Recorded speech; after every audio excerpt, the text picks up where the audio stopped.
In this video, I'm going to share with you 3 sales tips to improve your sales conversions without feeling salesy.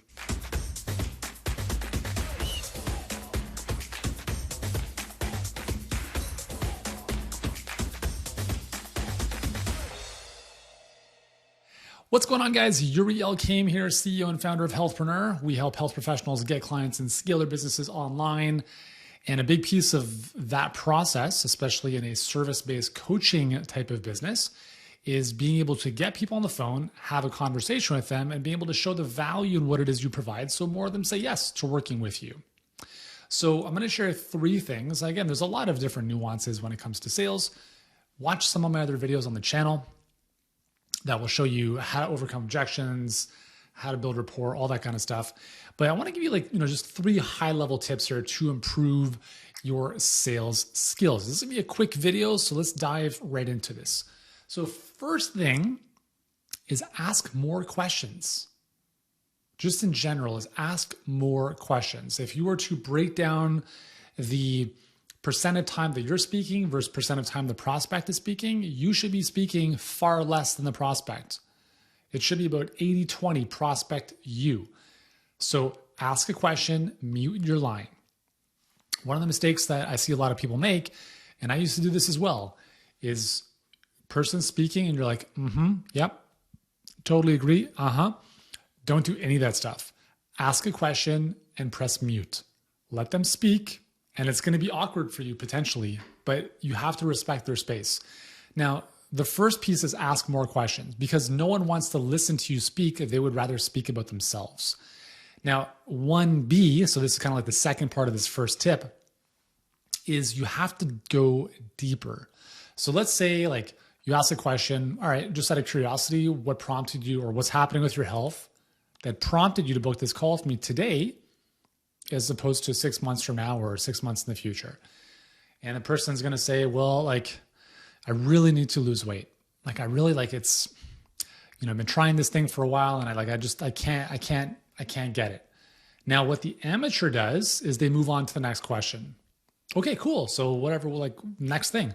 What the pro does is goes deeper, and there's a number of ways to do this, but I'm going to give you 3 great, simple, super simple words to add in to go deeper.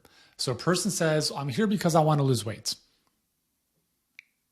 Okay, so here's 3 things you can say to let them expand on their answer, because the more they give you, the more they open up. The more they open up, the more they start to reveal their own issues, and ultimately they're going to see more value in their transformation.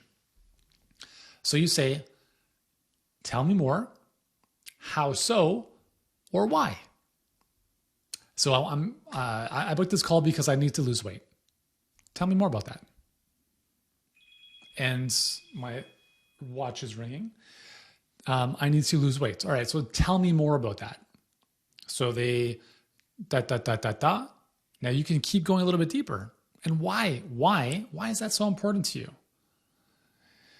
Because X, Y, and Z, right? So you can leave it at that. And you don't have to go into, you don't have to beat a dead horse here, but I'm saying the key is asking questions, but not just surface level questions. When we work with our clients in our Health Business Accelerator program, the analogy I give is most questions are at ground level. You want to be able to dig down to P1, P2, P3. The deeper you go in the conversation and the more you get someone to open up to you, the more trust is going to be built. And trust is built not by you speaking. Trust is built by you listening and acknowledging what they said. So let them speak, mute your line. When you come back on, right, you can move to the next series of questions, or you can also acknowledge what it is they just said. So it sounds to me like you're looking to lose weight. You've tried this other stuff in the past. It's super frustrating to you because of X, Y, and Z. Is that about right? Person's like, yes. What you've just done there is you've said back to them what they told you, which means you're listening to them. People want to feel heard. They want to feel understood. This is big, okay? Now, I wouldn't over abuse that acknowledgement piece. Sorry. I have no idea what my watch is ringing. You know how to turn off this watch ring-a-majig thing from my phone? My phone's not even in my office. If you know how to turn it off, leave me a comment below.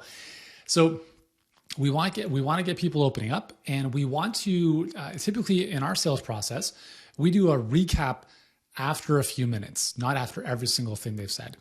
So that's the first thing, is asking more questions and asking questions that are going to allow them to go a little bit deeper. Second thing is help the prospect see that their problem is bigger than they think it is. And this is important because when you reveal the price of your program, right? Let's say you're offering a coaching program that's whatever, $2,000 to $5,000. Some people might say, well, that's a steal. Some people might say, well, I wasn't expecting to pay that much. Now, here's what you have to understand about pricing. The price is never the objection. The objection is, number one, this is not that important to me, therefore I'm not going to spend that much money. Or number two, I don't believe you can help me. That's it, okay? So when I'm saying when someone presents a problem to you, you have to make it a bigger problem to help them stretch the gap, to help them quote unquote feel the pain, because no one's going to change if their current situation is not painful enough. And I'm not doing this from a manipulative, devious position. Like, let me give you an example. So we work with a client who's amazing at helping people relieve migraines naturally. Typically, her clients come in and they're dealing with 10 to 15 migraines per month. Okay? So they might think that's normal, which it's not, by the way. It's not normal to have a migraine ever. How about that? So the question is now, all right, so how many migraines a month are you experiencing? 15. Let's just say that's it. Let's just say that's the situation. Sorry, did you say 15? Yep, 15. Okay, I just wanted to make sure I didn't misunderstand that. So 15, how many, just out of curiosity, how is that impacting your work? That's a very important question to ask. And here's the tip, guys. If you want people, your health clients, to make sense of the money, start to relay their health issues to their money. So let me go further on this. So 15 migraines a month. How is that impacting your work? Well, I have to miss a bunch of days every month, and I can't focus when I'm at work. I have to leave early. Those are major issues, okay? So I would follow up by saying, well, that sounds really debilitating. Do you think that positions you as a more in a more favorable light in your employer's eye, or a little bit more of a liability? That's a tough question, right? Because now you're seen as a liability because you can't even show up to work and produce. So I might continue the conversation, and I wouldn't exactly say what I just said right now, but this is what I'm thinking, right? So the conversation eventually gets to the point where it's like, do you feel that if you continue having 15 migraines a month, you have a better chance of keeping your job and being promoted, or possibly being let go because you can't show up and produce? The person says, well, I mean, if I had to choose between the two, obviously I would probably be let go. Yeah, and that would suck. Like, do you mind if I ask you what you're making on a monthly or yearly basis in terms of salary? I make about $60K. Okay, so you're making $60,000, and if you were to be let go from this position because your migraines are basically sidelining you half of the month, this is a $60,000 problem just by looking at your career only. But we're not even talking about how you show up with your kids, your spouse. That stuff is obviously immeasurable as well. But can you see how? So what I've just done here, what I've done is they have a problem and I've given them a bigger problem. Because if my program is $5,000, I don't want them to think that that's expensive. They have to recognize that if I don't do this, I could lose $60,000 in my salary. So $5,000 to maintain $60,000 or make more is a steal. But if we don't give someone a bigger problem, they're always going to think that their problem is a couple $100s, unless they're very aware of the pain of their situation. Now, it's funny because a lot of people aren't aware of how bad their situation is. Even in our world, right? Like, person says, like, I definitely want to grow my business to get more clients. We're like, great, awesome. Like, here's the price. Let's get started. And they're like, well, like, I want to think about it. Like, ultimately, why do you want to think about it? Because, like, I don't know, the money, whatever. Okay, cool. What are you going to do in the meantime? Well, I'm going to work for a couple more months to bring up the money so I can, pay to work with you. I'm like, Well, that's why you're here, because you don't have the money, which is the very reason you need to work with us to make the money, right? And so a lot of times people aren't fully aware of how bad their situation is. And your goal in the conversation is to help them become like viscerally aware of that. And it's not about being sneaky. This is about being honest with people. Having 15 migraines a month is nowhere in the realm of normal. Do not accept that. And you have to understand that it is turning your life into hell. You can't show up for your kids. You can't show up at work. And if I have to be the one to tell you that, or for us to have a dialogue around that, then that will be the best thing I can possibly do for you as someone who cares about helping you live a better quality of life. Because when you come from the position of he or she who cares most about the client wins, if the client cares more about their story, they win. If you care more about how you can help them than they do even themselves, you will win. And when you win, you only win when the client wins, which means they say yes to working with you. Is it a little bit more money than they may have wanted to spend? Maybe, right? Some people are just like, no, it's a steal, let's do it. Some people are like, well, it's a little bit out of my budget.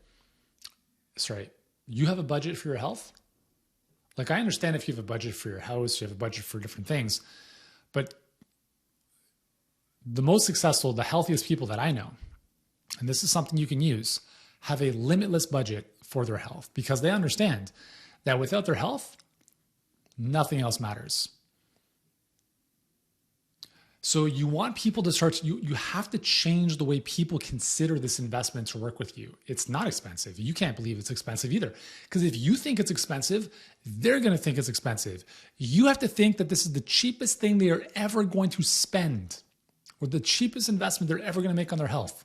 Because if you have an inkling of this is expensive, they're going to sniff, like, whatever your objection is what you're going to see in the marketplace right back at you. Okay. So again, just rewinding a second, the second tip there, the second skill that we're developing here to improve your sales conversions is being able to take someone's problem and give them a bigger problem so they see the gap and they see the value in working with you as opposed to suffering in their current situation. Number three, número tres, is have the prospect continually tell you about why your solution is going to work for them. Now, in some scenarios, people call these trial closes. So you're getting a sense of how warm this prospect is in the conversation with them. So as you're getting into the latter stage of the call, you're going to be talking about your program, right? You're going to be talking about the solution. This is where a lot of people lose the battle, is they just talk for 20 minutes. Stop talking, check in, and keep going. Okay, so let me break this down. So you're going to talk about your deliverables, just like not in great depth. Like I use the example of snorkeling. Snorkeling is at the surface. Okay. You can go down to watch, like you can go down underneath the water into the coral and check that, that world out for like 30 to 60 seconds. If you stay down there any longer, you're dead. You have to come back up for air. So same thing with this part of the conversation is when you're talking about your solution, think of it as snorkeling. Keep it surface. Only go down deep for a moment if needed, and then come right back up. You do not want to overwhelm people in the weeds of what it is you're delivering. Focus on the outcome. Focus on how it's going to change their life. Focus on the destination, less about the journey. But people still need to know about how it is you do what you do, right? So take your time and build it out linearly for them. The first thing we're going to do when we get started today is then this, then this, then this, as opposed to you're going to get this whole thing with a bunch of stuff in it, and then they have to be able to visually see themselves going through the process. So step one is we're going to have an onboarding call tomorrow at whatever time. From there, I'm going to get you into the group. I'm going to give you access to the portal. And then from there, you're going to do module one, which is one exercise and one habit you're going to build for the week. And then we're going to have a check-in call in 10 days. Whatever the sequence is, walk them through that so they can visually see themselves doing it. If people can visualize themselves doing the thing, they're much more likely to do the thing. So in this process, you're going to take a breather and just ask them, is this 100% clear so far? They're going to say yes. And then you can ask them this. How do you think this might benefit you? and then they're going to tell you. Now they're selling themselves and they're selling you. So you're getting a sense in your mind of this prospect is like, yep, they're giving me a lot of positives and affirmations and yeses. So in our case, we provide our clients with up to 7 coaching calls a day. So in our phone conversation, we're saying, well, here's the thing is I promise you'll get more support than you can handle. We do that by giving you up to 7 coaching calls per day. So you always have an answer literally on demand. You're never left alone. And when you need help the most, we're right there with you. Do you think that might be helpful for you? Everyone's like, oh my God, that'd be amazing. How do you think that might impact your business? So now what I'm doing is I'm asking them a question. They're having to sell me and themselves on the solution. So now I'm getting a sense of how valuable they find that one deliverable. As an example, okay? Another thing we do for our clients is we build up their tech. We build out the tech of their pipeline. So one of the cool things is instead of you going out and outsourcing and trying to find someone to build out your funnel for you, we do all that for you. We take the tech off your plates. So all you have to focus on are the words that are going to go on the pages, which by the way, we help you with anyways. So if you didn't have to worry about the tech, do you think that might be beneficial to you? Oh my God, that'd be a dream because I don't know what to work. Like, great. Right? So now I'm getting a sense of how much they're wanting these things, and they're also selling themselves on these very things so that when you get to the end of the call and you get to the close, you have a good sense of how warm and primed this prospect is, as opposed to going to into the close completely blind and then be like, I don't know what's going to happen. So get the prospect to tell you as much as possible what they like about your solution, how it can help them, because it's going to sell. They're going to sell themselves. They're going to sell you. And they're also going to give you a really good sense of where they are in terms of their readiness to buy, if you will, right? So anyways, those are 3 tips to improve your selling skills so you can enroll more clients on the phone. By the way, the same stuff works in person. Okay. So it's just a conversation. There we go. So let me know what you like most about these tips in the comments below. And if you like this kind of stuff, guess what? We've only scratched the surface. I've got hundreds of videos on this channel to help you become better in business so that you can enroll more clients, help more people, make more money, live a better quality of life in the process. And that's what we're here to do. So if you've enjoyed this, thank you so much. Subscribe to the channel. I'll see you in the next video.